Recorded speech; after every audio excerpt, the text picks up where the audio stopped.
So friends, మీరు న్యూస్లో observe చేస్తుంటే ఇరాన్ వాళ్ళ సొంత దేశంలోనే వాళ్ళ సొంత ప్రజలే తిరగబడుతున్నారు ఇరానియన్ గవర్నమెంట్ మీద.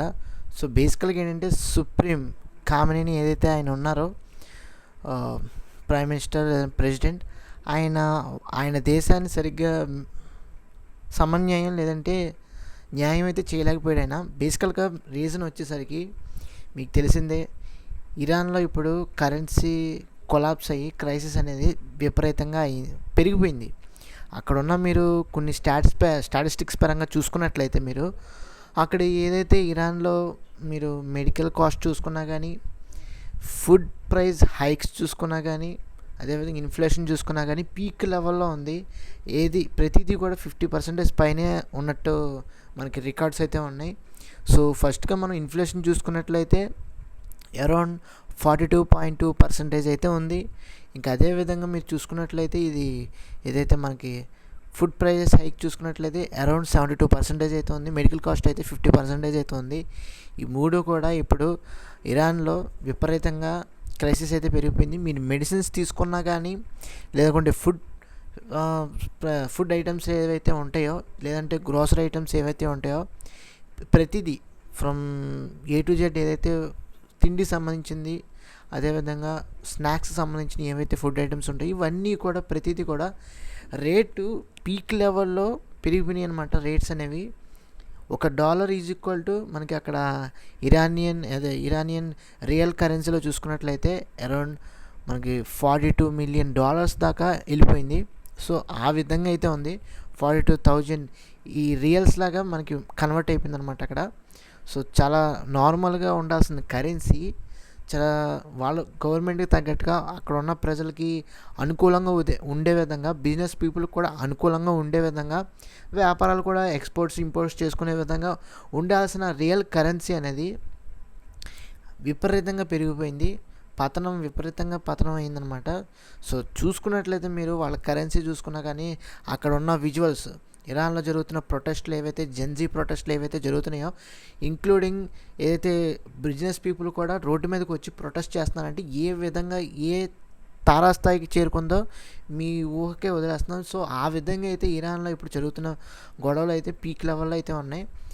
దీంట్లో ఇరాన్లో వాళ్ళ సమస్య అయితే వచ్చిందో అవి వాళ్ళు సార్ట్అవుట్ చేసుకోవచ్చు. బట్ ఇక్కడ అమెరికా దూరి ట్రంప్ ఏమంటున్నాడంటే, ఆయన సోషల్ మీడియా ప్లాట్ఫామే ఉంది కదా, ట్రూత్ సోషల్ మీడియా, అందులో ట్వీట్ చేశాను అనమాట. ఆయన ఏమంటే,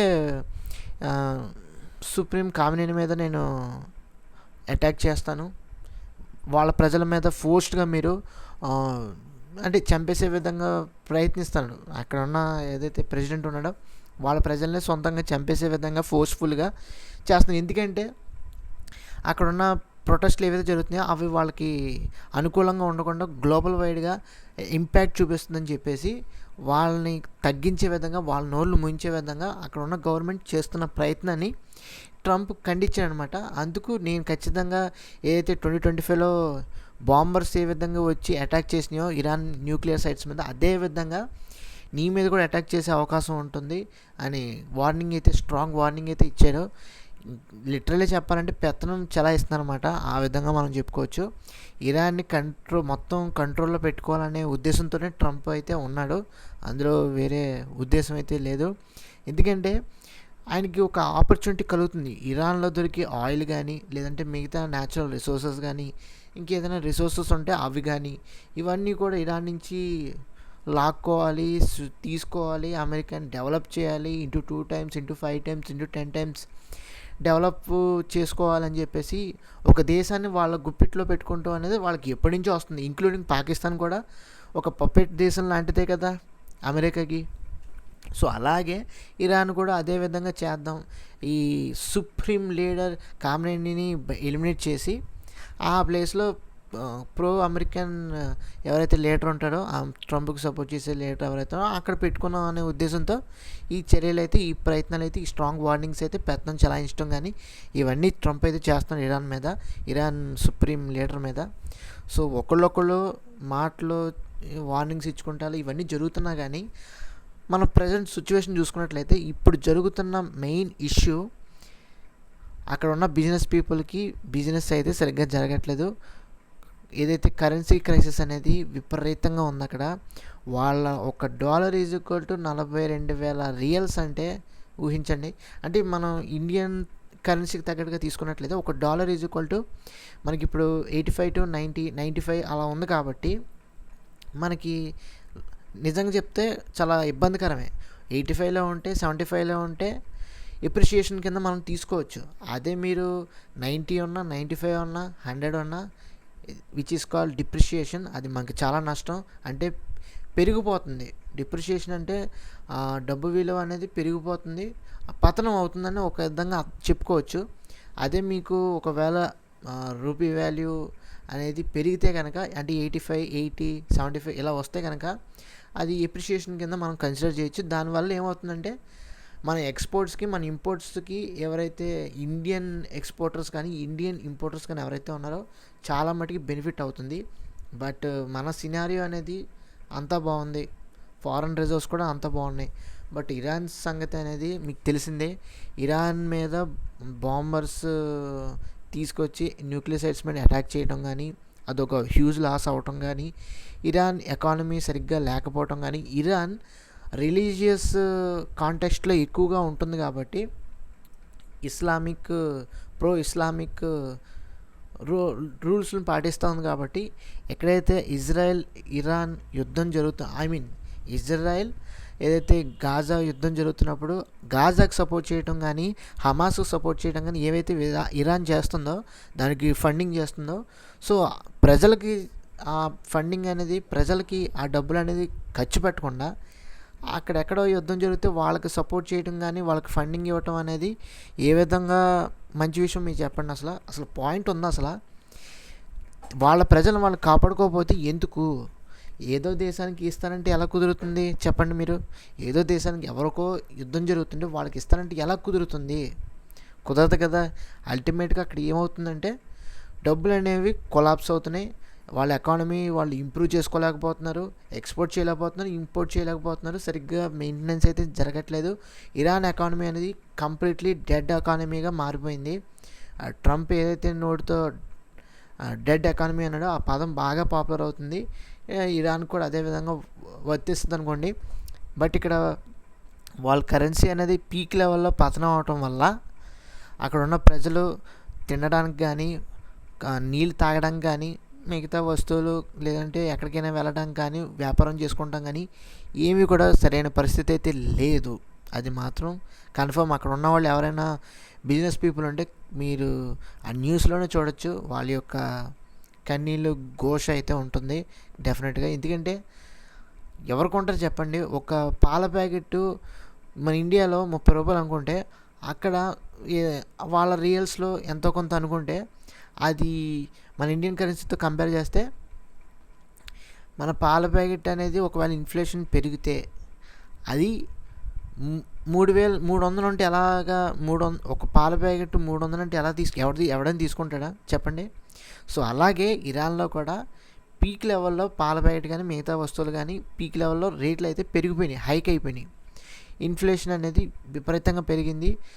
కరెన్సీ కొలాప్స్ అవటం వల్ల క్రైసిస్ అనేది పీక్ లెవెల్లో పెరిగిపోయింది. అందుకే జెన్జీ స్టూడెంట్స్ కానీ జెన్జీ పీపుల్ కానీ అదేవిధంగా బిజినెస్ పీపుల్ కూడా రిటైలర్స్ కానీ హోల్సేలర్స్ కానీ ఎవరైతే ఉంటారో బిజినెస్ చేసే ఓవరాల్ పీపుల్ ఎవరైతే ఉన్నారో వాళ్ళందరూ కూడా ప్రొటెస్ట్ చేస్తున్నారు. మీరు మతం అని చెప్పేసి ఆ గాజాకి ఫండింగ్ చేయటం వల్ల ఏం ఉపయోగం? మన ఇరాన్ ఎకానమీని మన ఇరాన్ గ్రోత్ రేట్ని పెంచే విధంగా ఇరాన్ పీపుల్కి ఫ్రీ స్కీమ్స్ ఇవ్వటం కానీ లేదనుకుంటే ఎడ్యుకేషన్ ఇవ్వటం కానీ లేదనుకుంటే హెల్త్ కేర్ సంబంధించిన ఇంప్రూవ్మెంట్స్ సిస్టమ్స్ని డెవలప్ చేయటం కానీ ఎంప్లాయ్మెంట్ క్రియేట్ చేయటం కానీ బిజినెస్ స్కిల్స్ని ఎంప్లాయ్ చేయడం ఇలాగా అక్కడ ఉన్న ఇరానియన్ పీపుల్కి ప్రోగా ఉండాలి. కానీ ఎక్కడో జరుగుతున్న వార్స్కి ఫండింగ్ చేయటం కానీ ఇవన్నీ కూడా మంచిది కదా. ఇన్ఫ్యాక్ట్ ట్రంప్ ఇందులో దిగిన తర్వాత ఇరాన్ మీద న్యూక్లియర్ సైట్స్ మీద బాంబింగ్ చేయటం వల్ల దాంతోపాటు నెంబర్ ఆఫ్ శాంక్షన్స్ అయితే ఇరాన్ మీద ఉన్నాయి. ఆ శాంక్షన్స్ని అధిగమిస్తూ కూడా బ్లాక్ చేసినా కానీ ఇరాన్ అయితే మటుకి సస్టైన్ అవ్వలేకపోతుంది, ఆల్టర్నేటివ్ వే క్రియేట్ చేసుకోలేకపోతుంది. అమెరికాతో చర్చలు అయితే, డిప్లొమాటిక్ రిలేషన్స్ అయితే, డిప్లొమాటిక్ టాక్స్ అయితే మెయింటైన్ చేయలేకపోతుంది. ఇది ఒక మెయిన్ డిసడ్వాంటేజ్ ఇరాన్ పీపుల్కి. మనం ఏమీ చేయలేం, ఎందుకంటే ఇరాన్ వాళ్ళే సర్వనాశనం చేసుకున్నారు. Pro Islamic religious mind set ఉండటం వల్ల డెవలప్మెంట్ వైపుకి, క్యాపిటలిస్ట్ వైపుకి మొగ్గు చూపించుకోవటం వల్ల మతం అని చెప్పేసి వాళ్ళైతే వాళ్ళ దేశాన్ని, వాళ్ళ ప్రజల్ని వాళ్ళే సర్వనాశనం చేసుకుంటున్నారు.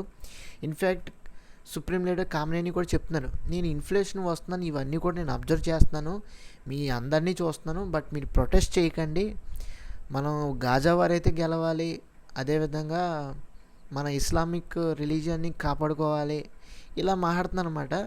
సో అది ఎంతవరకు న్యాయం అనేది మీరే చెప్పండి. వాళ్ళ ప్రజలేమో, ఒరే వద్దురా బాబు, మాకు ఈ పరిస్థితి అయితే వద్దు, రిలీజియస్ వార్స్ అని చెప్పేసి, రిలీజియన్ అని చెప్పేసి ఎవరికో ఫండింగ్ ఇవ్వటం వల్ల మాకు నష్టపోతున్నాం, మేము నష్టపోతున్నాం, మా కడుపులు నిండట్లేదు, మా కుటుంబం సర్వే అవ్వట్లేదు అని ఇలా బాధపడుతుంటే, ఈయనేమో ఇలా చెప్పటం వల్ల అక్కడున్న ప్రజలకి, అక్కడున్న గవర్నమెంట్ అఫీషియల్స్కి పడట్లేదు సరిగ్గా. సో ఇది ఒక మెయిన్ డిసడ్వాంటేజ్ ఇరాన్కి. సో ఇరాన్ ఎప్పుడు కోలుకొస్తుందో అనేది తెలియాలి. ఇక్కడ ట్రంప్ అయితే మటుకి సీరియస్ వార్నింగ్ అయితే ఇచ్చాడు. మీ ప్రజల మీద నువ్వు తిరిగి ప్రొటెస్ట్ చేస్తున్న వాళ్ళ మీద, మీ ప్రజల మీద అటాక్ చేస్తే సివియర్గా అయితే ఉంటుంది, నేను వచ్చి అటాక్ చేయాల్సి వస్తుంది నీ మీద, నీ గవర్నమెంట్ మీద అని చెప్పేసి చెప్తున్నాడు. అదేవిధంగా కొంతమంది జియోపొలిటికల్ ఎక్స్పర్ట్స్ కానీ, కొంతమంది పీపుల్ ఎవరైతే ఉంటారో వాళ్ళందరూ జర్నలిస్టులు కానీ, వీళ్ళందరూ కూడా చెప్పేది ఏంటంటే, ఒకవేళ ట్రంప్ దిగితే కనుక సీరియస్గా, ఎందుకంటే వెనుజులాలో ఒక సివియర్ అటాక్ అయితే చేశారు ట్రంప్, యుఎస్ గవర్నమెంట్ అయితే అక్కడ సివియర్గా వెనుజులా మీద ఒక బాంబింగ్, మిసైల్స్ కానీ బాంబింగ్ చేయడం కానీ జరిగింది. అంటే అక్కడ ఉన్న బేసికల్గా ఆయిల్ సంబంధించిన ఏవైతే ప్లేసెస్ ఉంటాయో, సైట్స్ ఉంటాయో, వాటి మీద ఎక్కడో అటాక్ చేయడం జరిగింది. సో అలాగేంటంటే ఇరాన్ మీద అటాక్ చేస్తే, ఈ సుప్రీం లీడర్ చనిపోతే ట్రంప్కి సంబంధించిన గవర్నమెంట్ లీడర్ని అక్కడ పెట్టుకుందామని ఒక ప్రయత్నం అయితే చేస్తున్నాడు. సో ఇవన్నీ కూడా ఎంతవరకు కొలుకొస్తాయో తెలియాలి. ఇది ఓవరాల్గా ఇరాన్కి సంబంధించిన కాన్ఫ్లిక్ట్స్ ఏవైతే కంప్లీట్గా ఇన్ఫర్మేషన్ మీకు అందించాను అనుకున్నాను.